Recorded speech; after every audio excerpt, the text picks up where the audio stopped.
Pambato ng FKM sa Adventure Scooter category, FKM Venture ADB 150 Standard Plus. May kipagsabayan kaya sa ibang ADB scooter? Tara, tingnan natin kung anong meron sa motor na to. Silipin natin yung kanyang specs at ang kanyang mga pictures at kung magkano ngayong taon. Tara!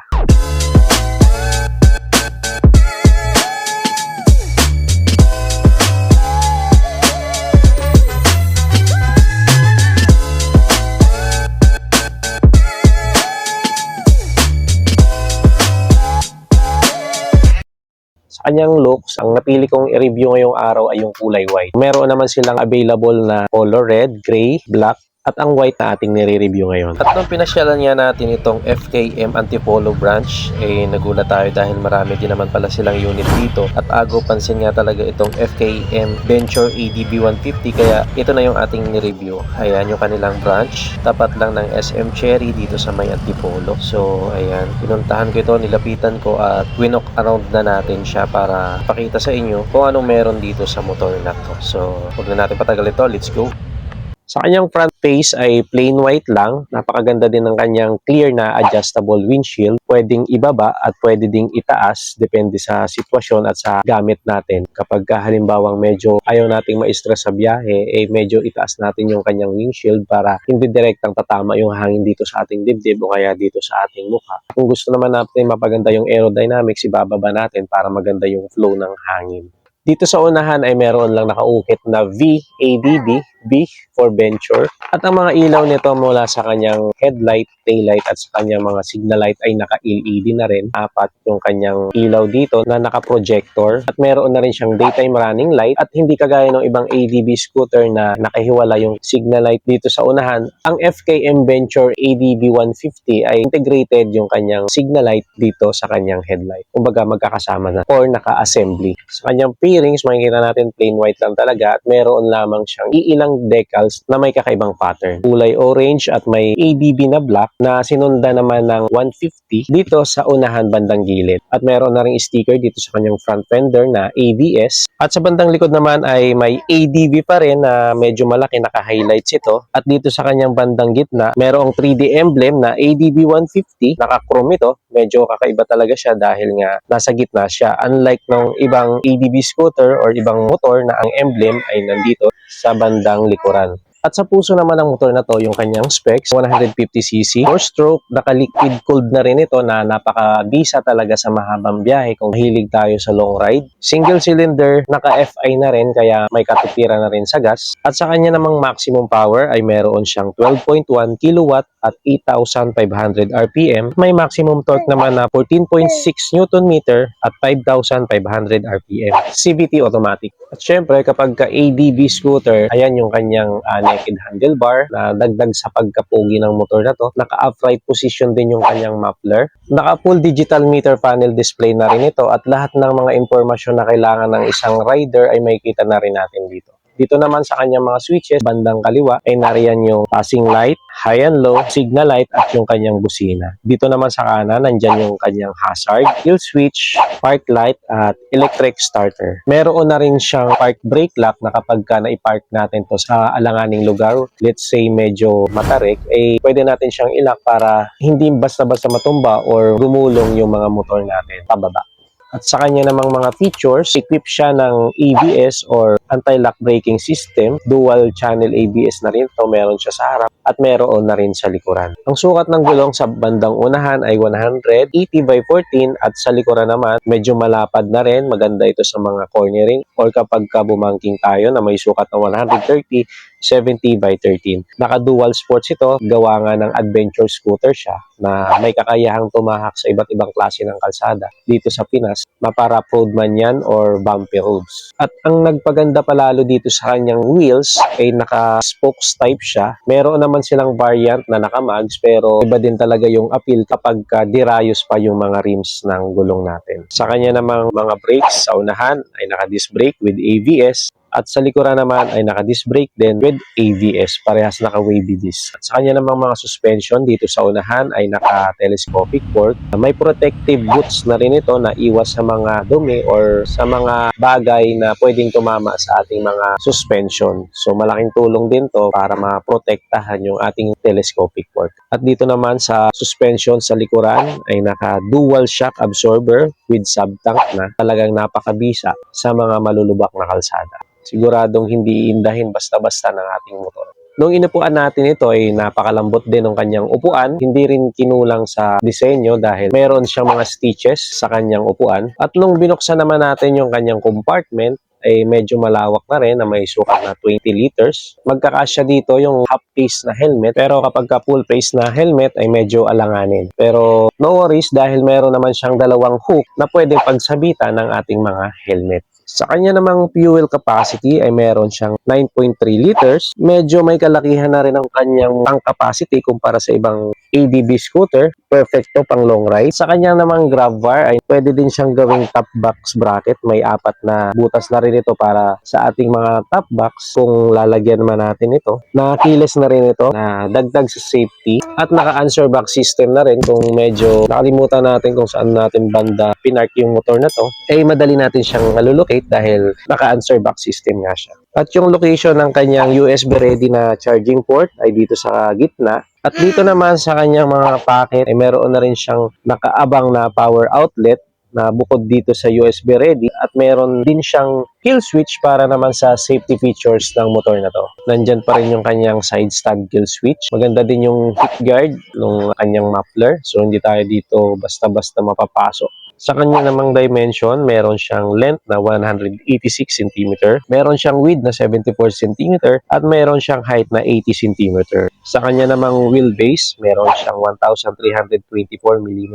Siyempre, hindi makumpleto yung ating vlog kung hindi natin sinukat yung kanyang height. Kung inupuan natin, abot na abot naman natin yung ground. Medyo tiptoe tayo pero namamanage naman natin siya ng maayos dahil nga malawak yung kanyang legroom. At sa kanya namang ground clearance, may sukat ng 165 mm dahil nga ADB scooter siya, siguradong hindi indahin nito yung mga higanteng humps or malulubak na kalsada dito sa Pinas. Napakagaan din ang motor na to. Sakto lang din sa kanyang displacement dahil may 155 kg. Dagdag din sa pagiging komportable ng motor na to ay yung kanyang footboard na pwede tayo mag-stretch out ng ating mga paa or mag-cruiser position at standard position. At sa SRP naman ng motor na to ay may SRP siya na 145,000 at kung mag-installment naman tayo ay pwede tayo dito mag-down ng 72,500 at ang magiging 12 months natin ay 7,492 at 5,478 naman kapag kukunin natin siya ng 18 months. So sa inyong palagay, sulit ba ang FKM Venture ADV 150 Standard Plus ngayong taon? Comment nyo sa ibaba.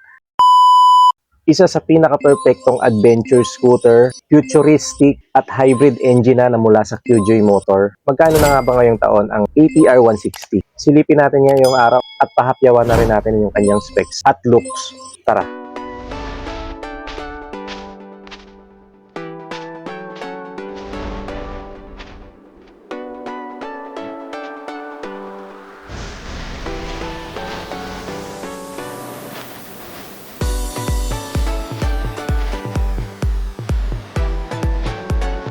Sa looks nito, nung inikutan ko siya, ay di mapagkakailana. Ang tindig nito ay pang-adventure talaga. Sa mga gulong pa lang nito na dual sports na pwedeng-pwede sa urban or city riding at pwede rin sa light off-road dahil hindi rin nito iindahin sigurado yung mga iba't ibang uri or klase ng kalsada dito sa Pinas dahil na rin sa kanyang napakagandang suspension. Dito sa harap, ang kanyang telescopic fork ay inverted or upside down na talagang mabisa kahit sa mga malulubak na kalsada. Pag sinilip naman natin yung kanyang suspension dito sa likuran ay naka-sub-tank na or dibaso na dual shock absorber na alam naman natin na mas maganda kaysa sa mga ordinaryong suspension. Siyempre, hindi rin nagpahuli yung kanyang adjustable na windshield. Clear ito na pwede ibaba at pwede ring itaas. Kung gusto nating magpaganda yung aerodynamics ng motor, ibababa natin. At kung ayaw naman natin na medyo naka-stress sa mahabang biyahe or direct natatama yung hangin sa ating dibdib or sa ating ulo, i-adjust naman natin ito para medyo tumaas yung windshield. Split type or nakahiwalay yung kanyang headlight na naka-LED na. Bale, kung sisilipin nating maigi, ay apat yung makikitang ilaw dito sa kanyang headlight, tig-dalawa kaliwat kanan. Na alam naman natin na napakaliwanag nito lalo na sa gabi, at kapag sa umaga naman ay hindi nakakasilaw. Meron na rin itong daytime running light. Ang kanyang signal light dito sa unahan ay makikita natin dito sa bandang itaas. Kapag pinuntahan naman natin yung kanyang taillight, ay very visible ito dahil may kalakihan yung kanyang taillight na naka-LED na rin, samantalang yung kanyang signal light dito sa hulihan ay nakahiwalay din or hindi siya naka-assembly dito sa kanyang taillight. Makikita natin yung kanyang signal light dito, kalibel nung kanyang plate light sa bandang ibaba, na sinunda naman nung reflector dito sa likod na added visibility naman lalo na sa gabi kapag natutukan ng ilaw sa ating hulihan. Majority sa kulay ng ating nire-review ngayon ay kulay black. Meron lang siyang mga lining dito na dinagdag na kulay orange na nagsilbing dagdag sa attraction or disenyo ng motor na to. May mga minimal decals or stickers din naman siya. Dito sa kanyang bandang itaas ay may jelly logo na FI at idling stop. Meron din siyang decals or stickers dito sa unahan, sumunod sa shape ng windshield or dito sa shape ng kanyang headlight. Kulay orange ito. At dito naman sa unahan magkabilang gilid ay makikita natin yung brand name na QJ Motor. Medyo may kalakihan ito, naka-highlights talaga. Agaw pansin na nagpadagdag sa disenyo ng motor na to. Na meron pa ring sticker na kulay orange dito sa taas ng bilog at dito sa bandang ibaba. Kulay silver yung kanyang pairings dito sa kanyang pinakailalim ng footboard. Na makikita natin kapag nakaharap tayo dito or nasa gilid tayo ng motor. At syempre, dito sa kanyang bandang puwetan, dito halos sa ating back ride ay mayroong 3D emblem ng ATR at 160 na nagpa-premium naman sa datingan ng motor na to. Basta sa unang tingin ay majority sa kulay ng motor na to ay black na may mga konting lining lang ng kulay orange. Ang hybrid scooter na to ay may engine displacement na 160cc, single overhead cam, FI na rin, naka 4 valve na at naka liquid cooled pa. Naayos na ayos sa mahabang biyahe. Balanse ang performance dahil may maximum power ito na 12 kW at 8,500 RPM at may 15 Nm of torque naman at 6,000 RPM. Automatic CVT, ang kanyang bore and stroke ay 58.5 mm by 57.9 mm. Equipped na rin ito ng dual channel ABS, dagdag sa safety natin, smooth at walang skidding pag nagpreno tayo, hindi maglalak ang mga brakes kapag napalakas ang pihit ng preno. Meron na rin itong TCS or traction control system na kapag dumaan naman tayo sa madudulas na kalsada, for example, basa, mabuhangin at maputik, ay hindi madudulas ang gulong sa hulihan. So, proportion pa rin ang ikot ng gulong sa hulihan doon sa ikot ng gulong sa unahan. Iwas disgrasya or iwas semplang. At kusang namamatay na rin ang engine nito kapag huminto tayo ng 3 to 5 seconds dahil equipped na rin siya ng idling stop system. Sa pamamagitan ng features na to ay magre-resulta sa mas matipid na gas. At kapag aandar na tayo, hindi na natin kailangan i-start pa yung motor, pihitin lang natin yung silinyador at kusang aandar na yung motor. Dagdag sa pagka-unique at futuristic ng motor na to, dahil naka-TFT panel ito, present na rin dito ang lahat ng impormasyon na kailangan natin. May screen mirroring na rin ito na pwede i-connect sa ating cellphone. Let's say maglalaro tayo ng Mobile Legends,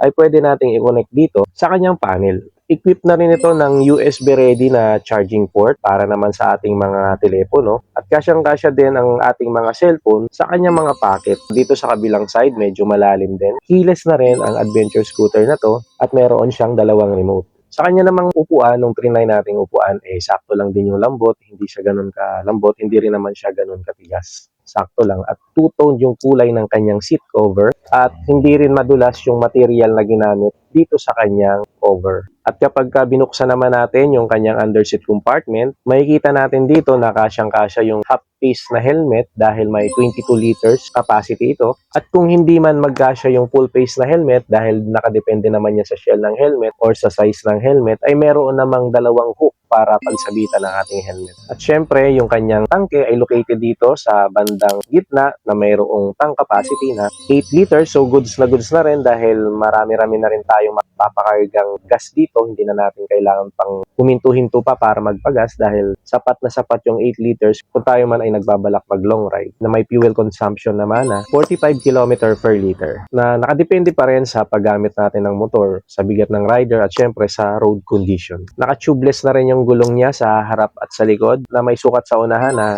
110/80 by 14 at sa likod naman ay napakalapa din na may sukat na 130/70 by 13. Dual sports ang mga gulong, bagay sa kanyang category na adventure scooter. Naka-hydraulic disc brake sa unahan with ABS, ganun din sa likuran. At sa kanya namang dimension ay sakto lang din yung laki, yung lapad at yung tangkad ng motor na to dahil may length siya na 1,990, may width siya na 755 at may height siya na 1,210 mm. Sa kanyang wheelbase naman, may sukat na 1,325 mm at sakto lang din yung timbang ng motor na to para sa isang 160cc na motor na may 132 kilograms. Nung binuhat natin, hindi naman tayo masyadong nabigatan. At syempre sa seat height ng motor na to na may sukat na 770mm ay saktong-sakto lang din sa atin kung gusto yung gawing reference yung height ko na 5'6", ay hindi naman ako nahirapan na abutin ng sahig. May ground clearance din ito na 165mm, sapat na sapat para maiwasan natin yung mga malulubak na kalsada, para makaiwas tayo na sumayad yung ating mga motor sa malulubak ng kalsada or higanting humps ng Pinas dahil napakataas po ng ground clearance ng motor na to, bagay na bagay sa isang adventure scooter. Ang tanong, magkano ba ang SRP ng motor na to? Ngayong taon ay may SRP siya na 159,900. So sa inyong palagay, sulit ba yung presyo ng motor na to sa kanyang specs at mga features?